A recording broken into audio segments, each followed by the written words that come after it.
Okay troops, welcome back. So I'm going to tell you a wee Claret cruncher pattern that has worked well for me. So the hook in the vise is a Kamasan B175 in size 10, 10s and 12s. Good sizes.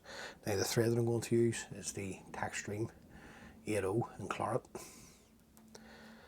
So I'm just going to come in about a third way down the shank of the hook and start our thread off. That just gives me my measurement for sort of way where I want to stop the body, somewhere in and around there.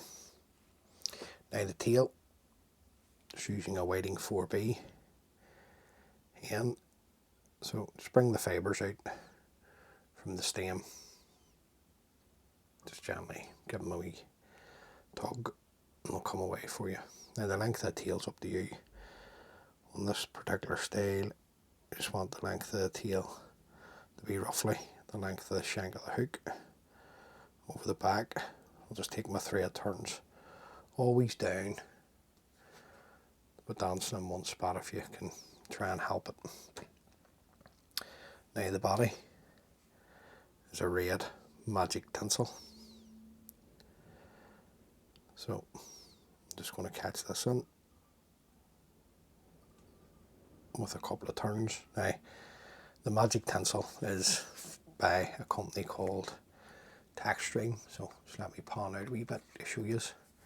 So that's it there, magic tinsel by Textreme, and if you pull it, you can get it to go into a round tubing, which is then good for buzzers. So just tighten back in again. Now the body itself, you're looking some cock pheasant fibres, dyed Claret. So 3 or 4 fibres should be plenty. Just come around with a turn, pull these in the length, and then just work your thread forward, tying these in. And if you don't have the magic tinsel, I would have just used a small red tinsel, just a holographic. Then just come forward with your cock pheasant fibres and touching turns. Drop your thread over, come across again onto the hook, come across again and onto the hook. Lift the waist ends and trim those away. Then you can come up with your tinsel. I'm looking 3 or 4 turns up the body. Now at the minute you'll see the tinsel, it's taking the colour of the underbody, but once the light hits us it goes a lovely pearl colour. So I'm just going to keep it in underneath here and just work my thread forward and fold it back.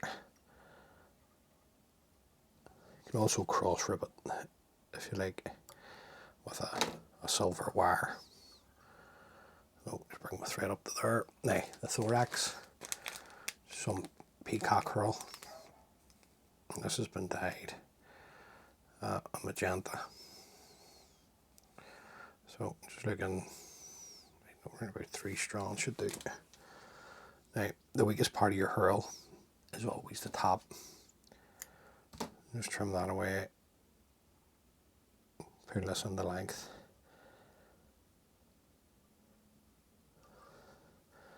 And then we'll just come up and I just take a couple of turns up, a couple of turns back, and a couple of turns back up again. That just dulls the thorax out for you. A couple of turns over the hook, turn over the peacock over the hook, and then you can always fold this back too and tie it in. And then we'll come in and trim that away. Front hackle, just the same as the tail. Nice green wells hen. So stroke back the fibres. You're just revealing the tip. offer this up to the hook. Come around with a couple of turns, just that catches in your tip for you. Fold the tip of the hackle back. Come in, break away the tip of the hackle. Stroke the fibres back. And you're just looking one turn in front of the other. Now, 2 turns is plenty on a size 10. I'm just not happy with the way that's lying. So I'm just going to come back. If you're not happy, always go back. Don't continue to tie the or to dress the hook.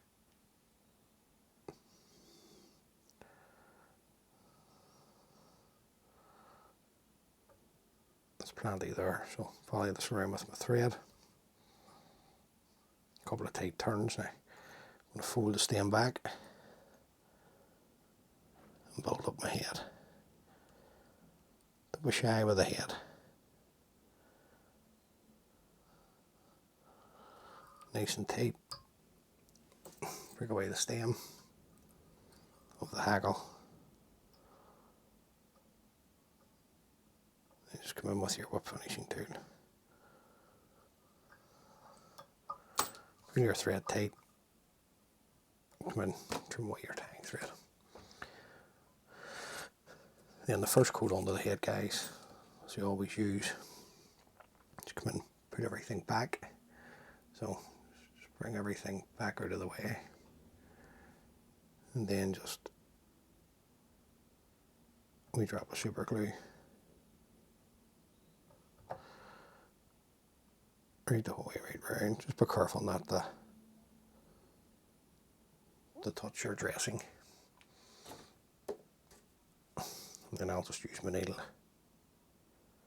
just to come in and basically square everything off. And then always best to make sure that your eye is clean of the hook.